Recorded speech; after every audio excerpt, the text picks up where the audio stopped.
Stories are like roller coasters, with each part of the story or ride needing to work in a special way to give a complete emotional thrill ride experience.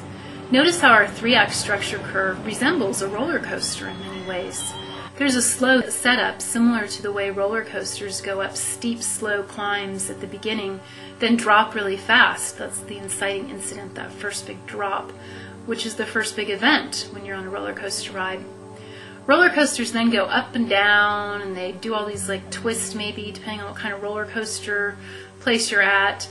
And that's very similar to Act 2. There's a lot of kind of up and down action and twist. And then usually they have a climax, kind of triple loop-de-loop curve that then resolves at the end quickly. So it's very similar to story structure. Keep this emotional roller coaster ride metaphor in mind as you build up your story idea, because you want your story to feel like a roller coaster too. Basic story curve. Shown here are the basic plot points for a film using 3-act structure. Write down any ideas for each of the following plot points as I go through them now in your workbook. The first one is a hook. Now this is how you open a film. You have to do something that really pulls the audience into the film quickly. So hooks usually start in the middle of a high-intensity mess. How could you show your main character doing what they do best in your film world, or have them make a really exciting visual entrance into the film? So you may want to think back into your favorite films and how did they introduce the characters to get ideas. And also think of your own story. How are you going to introduce them? And look at their character traits. So what are they best at? Maybe they're doing whatever they're best at in your film world. Setup. How will you introduce us to your character's film world and story? How will you show your character in his or her normal life? So what are they normally doing? The audience needs a chance to get to know your main characters along with the limits and possibilities of the film worlds. So you may be just establishing the antagonist and protagonist and the conflict that's coming up between them, or your secondary characters, or just what's happening in the film world in the setup.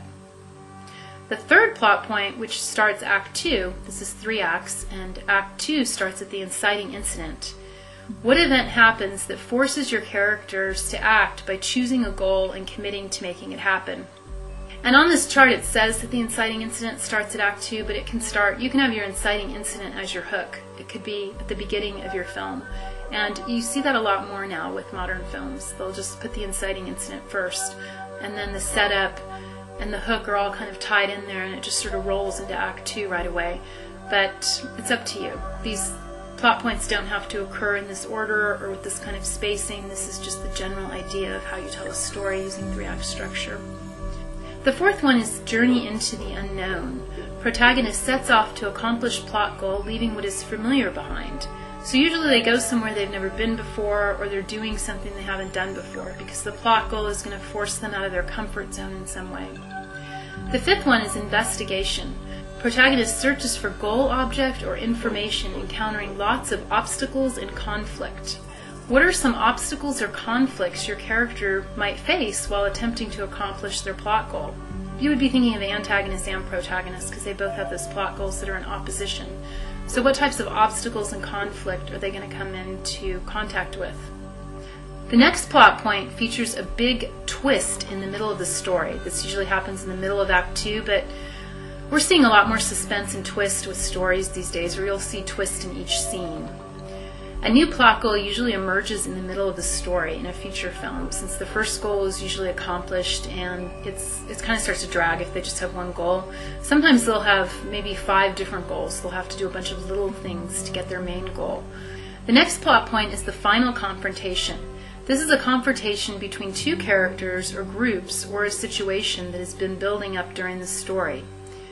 So this is usually the protagonist and the antagonist, and once again you could have a group of protagonists and a group of antagonists, or multiple antagonists, but there's some sort of confrontation that comes to a head where they finally meet. Maybe they've been avoiding each other and working around each other, or maybe they knew they were going to meet and there's like this big battle.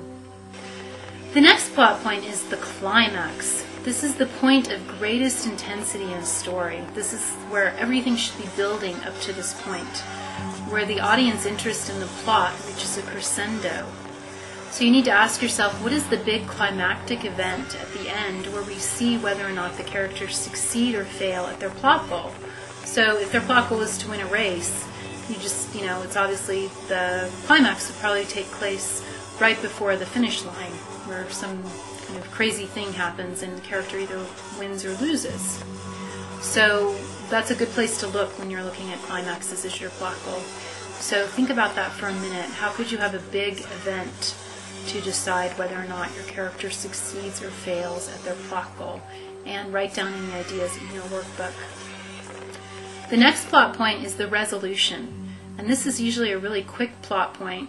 It just ties up the loose ends in the story, such as who lives, who dies, who gets the girl, kind of a quick, like maybe trophy ceremony at a race, who lives happily ever after, and who doesn't. Just really quick tie-up of the story. Now these plot points that we just went through, they don't have to be in this order.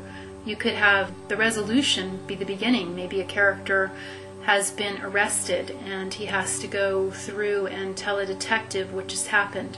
Or you can come up with lots of ideas to sort of stir-fry your plot points, and in the 20-hour version we go through that a lot on ways to mix up the plot points and story envelopes that you can put around them, where you can tell the story backwards or think up reasons to start at the end, which is popular in films because it kind of draws you in if you can do it in a good way, where you start with some kind of question.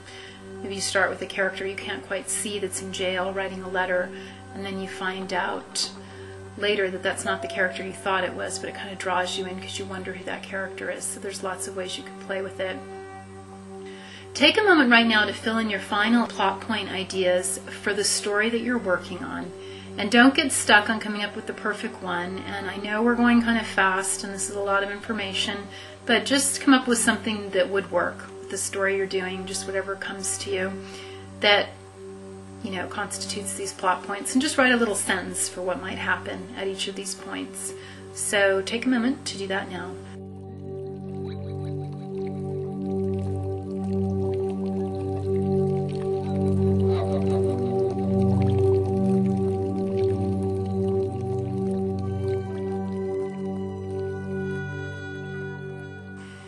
In the 20-hour version of this workshop, we go over 40 possible plot points using this 3-act structure with lots of different variations. So if you want to do something like a hero journey, there's plot points for that. We have plot points for tragedies, personal anthologies, ensemble films, postmodern films, city symphonies. Those are stories about a place. So all of these different types of films and stories have different plot point structures. So the ones that I just gave you are really just the basic ones that you need in a story, but there's a lot more that you can add. And once you learn all these plot points, you can mix and match them